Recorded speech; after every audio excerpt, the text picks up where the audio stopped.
Hello everyone, myself Amita Saraswat, lecturer Chemistry Department, MLV Government College, Bhilwara, Rajasthan.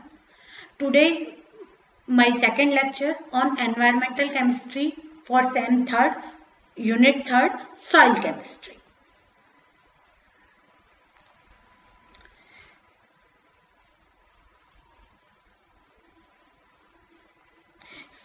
Soil, air or gaseous phase.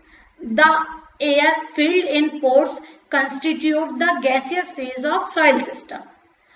The volume of gaseous phase is dependent on that of the liquid phase. At any stage, the sum of volume of the liquid and gaseous phase remain constant for a particular soil.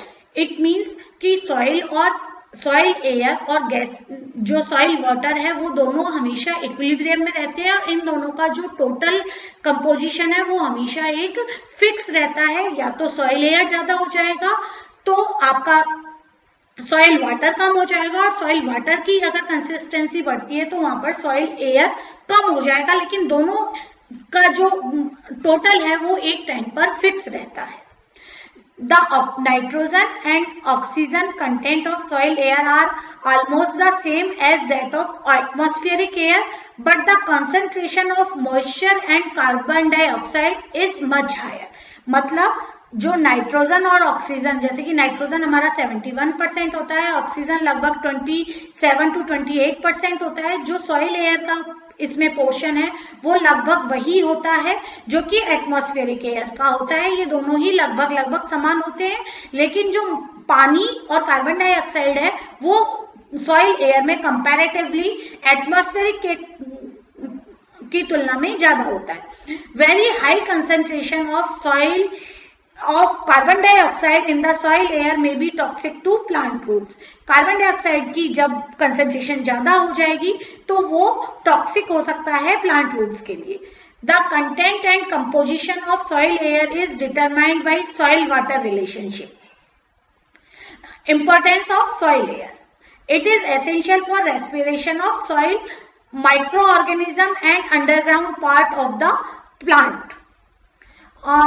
Soil aeration increases the permeability of roots of water. Means जब soil में जितना air content होगा उसकी permeability उतनी ही ज्यादा होगी वहां पर वाटर की। Poor aeration result in formation of toxic substance such as H2S, oxalic and formic acid in soil.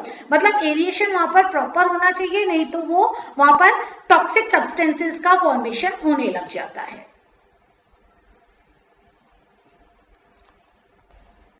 The soil water vapor is greater than the atmospheric water vapor, so the capillary water in the soil is used to saturate the soil air with water vapor. यहाँ पर जो soil water capillary water के through action होता है और वो soil water और उसमें एक सॉइल एयर में एक मेंटेनेंस रखने का काम करता है। If the soil moisture falls below the hygroscopic coefficient the water vapour begins to decrease. मतलब जब आपका सॉइल का मॉइस्चर कम होगा तो वहां पर वाटर वेपर जो है वो डिक्रीज होना चालू हो जाएगा। During the period of crop growing, when the soil remains moist, the amount of water vapor in the soil is more.